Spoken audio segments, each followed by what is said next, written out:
ছয় বিধানসভা কেন্দ্রে উপনির্বাচনে ফের সবুজ ঝড়, নিশ্চিহ্ন বিরোধীরা। আর এই প্রেক্ষাপটে সোমবার কালীঘাটে জাতীয় কর্মসমিতির বৈঠকে বসছে তৃণমূল সূত্রে খবর, এই বৈঠকে উঠে আসতে পারে একাধিক বিষয়। লোকসভার পুরসভা ভিত্তিক ফল বিশ্লেষণ করে একাধিক পুরসভার চেয়ারম্যান ও ভাইস চেয়ারম্যানের রদবদল নিয়ে মমতা বন্দ্যোপাধ্যায়ের কাছে রিপোর্ট দিয়েছেন অভিষেক বন্দ্যোপাধ্যায়। তা নিয়ে আলোচনা হতে পারে। সূত্রের খবর, সুব্রত বক্সীও একটি রিপোর্ট জমা দিয়েছেন। সোমবারই রদবদলের সিদ্ধান্ত না নিলেও সাংগঠনিক পরিকাঠামোয় কিছু পরিবর্তন হতে পারে বলে মনে করা হচ্ছে। শনিবার 6 বিধানসভা কেন্দ্রে উপনির্বাচনে বিপুল জয় পেয়েছে তৃণমূল। একই দিনে মহারাষ্ট্রে ভরাডুবি হয়েছে কংগ্রেসের। ফলে ইন্ডিয়া জোটে নিজেদের গুরুত্ব বাড়ানোর চেষ্টা করতে পারে তৃণমূল।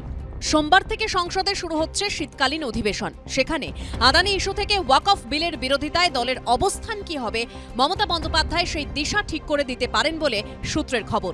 দেখেন, আলটিমেটলি তো মমতা বন্দ্যোপাধ্যায়, নিশ্চয়ই অভিষেক বন্দ্যোপাধ্যায় তার আমাদের জেনারেল সেক্রেটারি তার নিজের সারা বছর ধরে তিনি এগুলো করেন, মানে সার্ভে, তারপরে সেটাকে আইটি করেন, সাজেশন তো নিশ্চিতভাবে দেবেন, কিন্তু ডিসিশন তো মমতা দিয়ে নেবেন। মমতা তৃণমূল দলটাকে তার পারিবারিক দলে রূপান্তরিত করেছে। সেখানে পরিবারের কর্ত্রী হিসাবে তিনি ঠিক করেন, প্রত্যেকের ভাগ্য নির্ধারণ করেন। তাই সবাই জানে এখানে একটাই পোস্ট, বাকি সব ল্যাম্প পোস্ট। আজকে এই তাদের অন্তদ্বন্দ্ব আরো বাড়বে। প্রায় 2 বছর পর ফের বৈঠকে বসছে তৃণমূলের জাতীয় কর্মসমিতি। তৃণমূল নেত্রী সহ মোট 22 জন সদস্য রয়েছেন এই কর্মসমিতিতে। তবে সূত্রের খবর, অভিষেক বন্দ্যোপাধ্যায় থেকে সুব্রত বক্সী, ফিরহাদ হাকিম থেকে অরূপ বিশ্বাস, শোভনদেব চট্টোপাধ্যায়, চন্দ্রিমা ভট্টাচার্যদের আসার কথা থাকলেও এখনো আমন্ত্রণ পাননি তৃণমূলের রাজ্যসভার সাংসদ সুখেন্দু শেখর রায়। আরজিকর কাণ্ডের আবহে প্রথমে রাত দখলের কর্মসূচিকে সমর্থন করে সেই রাতেই অবস্থানে বসেছিলেন তৃণমূলের রাজ্যসভার সাংসদ সুখেন্দু শেখর। এরপর কয়েক ধাপ এগিয়ে সরাসরি কলকাতার পুলিশ কমিশনারকে হেফাজতে নিয়ে জিজ্ঞাসাবাদের দাবি তোলেন তিনি। 1 সেপ্টেম্বর আরজিকর কাণ্ডের প্রতিবাদে শহর জোড়া নাগরিক মিছিলের দিন বাস্তিল দুর্গের পতনের কথা মনে করিয়ে দিয়েছিলেন সুখেন্দু শেখর রায়। এই প্রেক্ষাপটেই জাগো বাংলার সম্পাদক পদে তাঁর জায়গায় আনা হয় শোভনদেব চট্টোপাধ্যায়কে।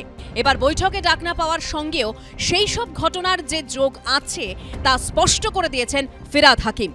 দেখুন, পার্টি ডিসিপ্লিন সব থেকে আগে। আমি পার্টির ডিসিপ্লিনের জায়গায় যা ইচ্ছে বলবো সেটা হয় না। রাজ্য সরকারের সাথে আরজিকরের কোনো সম্পর্ক ছিল না। আমরাও চাই এক ফাঁসি হোক, জুনিয়র ডাক্তার যারা আন্দোলন করে তারাও একই ইস্যু চাইছে। সুতরাং এটাকে যে সমর্থন করেছে পার্টি, তার সাথে থাকবে না। তবে এ নিয়ে কোনো প্রতিক্রিয়া দিতে চাননি তৃণমূল সাংসদ সুখেন্দু শেখর রায়। এই সমস্ত দলে কোনো গণতন্ত্র নেই। একজন সচেতন নাগরিক হিসেবে, দীর্ঘদিনের রাজনৈতিক কর্মী হিসেবে, একজন জাতীয়তাবাদী মানুষ হিসেবে তার অন্তরাত্মার কথা তিনি বলেছেন। তৃণমূলের কাছে সেটা অপরাধ মনে হয়েছে। সোমবারের বৈঠকে এখন কি নিয়ে আলোচনা হয়, কোনো রদবদল হয় কিনা সেটাই দেখার। আশাবুল হোসেন, কৃষ্ণেন্দু অধিকারী ও সন্দীপ সরকারের রিপোর্ট, এবিপি আনন্দ।